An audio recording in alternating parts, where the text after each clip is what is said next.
Hi friends, ఇక్కడ question చూస్తే దీర్ఘ చతురస్ర పొడవు 8 సెంటీమీటర్లు, కర్ణము 10 సెంటీమీటర్లు అయిన వైశాల్యం కనుక్కోమని చెప్తున్నాడు. ఆప్షన్స్ ఇలా ఇచ్చాడు.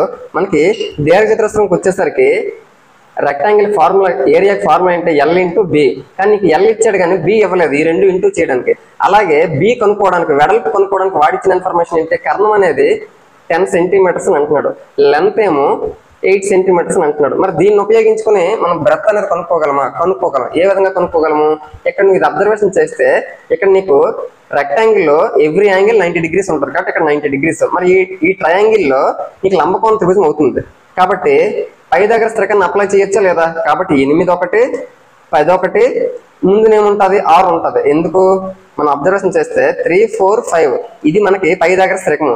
దీన్ని ఇంటూ 2 చేస్తే 6, 4 ఇంటూ 2 చేస్తే 8, 5 ఇంటూ 2 చేస్తే 10. అంటే 3 4 5 అనేది పైథాగరస్ రేఖం కాబట్టి దాని తాలూకా గుణిజంతో ఉండేది కూడా నీకు పైథాగరస్ రేఖం అవుతుంది. కాబట్టి కర్ణం అన్నిటికంటే పెద్దది 10, ఒకటేమో 8 ఇచ్చాడు. మరి మిగిలిన బ్రెత్ ఏమవుతుంది?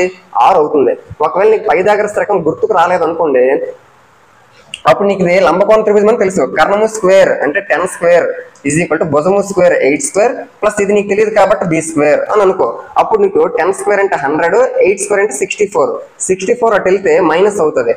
100 లో నుంచి 64 తీస్తే 36 వస్తుంది. అంటే బి స్క్వేర్ ఏమో 36. మరి బి ఏమవుతుంది? √36 అంటే 6 కదా. అంటే 6 యొక్క వర్గమూలం 36 యొక్క వర్గమూలం 6. ఆ విధంగా కూడా నువ్వు కనుక్కోవచ్చు. మరి ఇప్పుడు లెంత్ తెలుసు, బ్రెత్ తెలుసు. ఆ రెండింటి తాలూకా ప్రోడక్టే కదా నీకు వైశాల్యం.